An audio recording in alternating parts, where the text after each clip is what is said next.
BJP और आम आदमी पार्टी अभी चुनाव जीतने के लिए, अपनी इज्जत बचाने के लिए जनता को इस कदर कंफ्यूज किए हुए है ना। लड़ाई इन दोनों की पीस जनता रही है, बीजेपी की और आम आदमी पार्टी की। इन दोनों की लड़ाई को अगर देखोगे ना तो लगेगा ना जैसे कि कोई सास बहू का सीरियल चल रहा है। शिक्षा मंत्री धर्मेंद्र प्रधान का इस्तीफा मंगवाने के लिए अरविंद केजरीवाल ने कॉकरोच गैंग का सहारा लिया और उसका सहारा लेते हुए अपनी इच्छा पूरी करने की कोशिश में वो लगे हुए हैं। और वो ये बात बहुत पहले ही बोल चुके थे। क्या बोले थे वो आगे बताएंगे, लेकिन अभी वही पलटवार बीजेपी ने भी कर डाला है। जब राघव चड्ढा आम आदमी पार्टी में थे तब वो आम बातें करते थे, वो जनता की छोटी छोटी समस्याओं पे अपनी आवाज उठाया करते थे। लेकिन जब से ये बीजेपी में आए हैं ना तो राघव चड्ढा भी पंजाब इलेक्शन के लिए पंजाब के सीएम भगवंत मान का इस्तीफा की मांग कर रहे हैं। यानी कि जिस कॉकरोच गैंग को अरविंद केजरीवाल ने जमीन पर आने को कहा था धर्मेंद्र प्रधान का इस्तीफा मांगने के लिए, और भी भारत के बड़े बड़े नेता, मुख्यमंत्री, प्रधानमंत्री सबका इस्तीफा करवा दो, ऐसी योजनाओं के साथ में अब वही बीजेपी ने पलटवार कर दिया। यानी कि पंजाब के सीएम का इस्तीफा करवाओ। ये दोनों सास बहू से कम नहीं लड़ते हैं भाई। वैसे आम आदमी पार्टी की और खास करके अरविंद केजरीवाल की ये दिली ख्वाहिश थी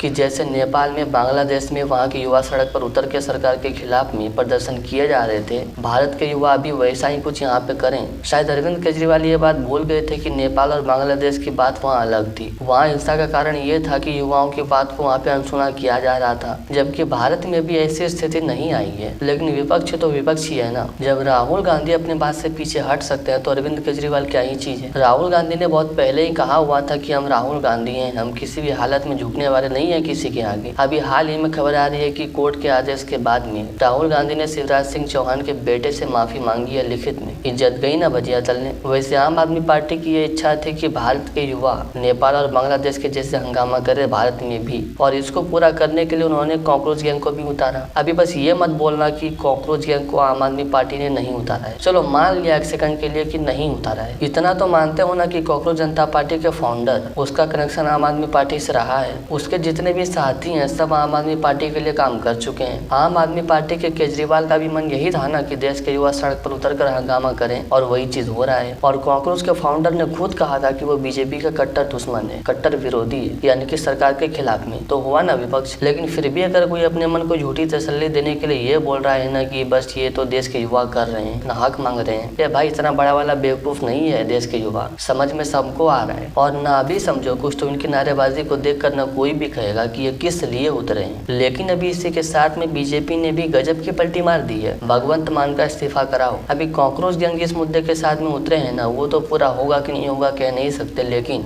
बीजेपी ने जिसके लिए आवाज उठाई हुई है ना उसका पूरा होना पक्का है। देर से होगा लेकिन होगा। अभी जितने दिन इलेक्शन बचे हुए हैं ना, इतने दिन तो भर भर के हंगामे होंगे ही, लेकिन जैसे ही इलेक्शन का रिजल्ट आएगा ये कॉकरोच वापस वहीं पे देखेंगे जहाँ ये पहले से थे। इनको ना तो चिंता है देश की और ना ही देश के युवाओं की, इनको चिंता है बस उन अपोजिशन की जिनके लिए काम करते हैं, जिनके लिए आगे आए हुए हैं। देश के युवाओं को लेकर ये सड़क पर तो उतर गए हैं, लेकिन देश के युवाओं का मुद्दा 20% है, इन लोगों का अपना पर्सनल मुद्दा 10% है। वैसे आप कमेंट में बताना कि क्या लगता है, क्या बीजेपी पंजाब के भगवंत मान का इस्तीफा करवा देगी? इस बार पंजाब में बीजेपी के आने का चांस है भी। और सब्सक्राइब भी जरूर से कर लेना, साथ ही फेसबुक वाले पेज को फॉलो करते जाना, और वीडियो अच्छे लगे हो तो लाइक कर लेना ताकि आगे की वीडियो आपको ऐसे ही मिलते रहे। क्योंकि आगे और भी ऐसे कंट्रोवर्शियल पॉलिटिकल एक्टिविटीज पे अपने पर्सनल ओपिनियन के साथ में वीडियोस आगे भी आते रहेंगे। बाकी अरविंद केजरीवाल अब इसके लिए आगे कौन सी नई योजना बनाएंगे देखना भी ये जरूरी है।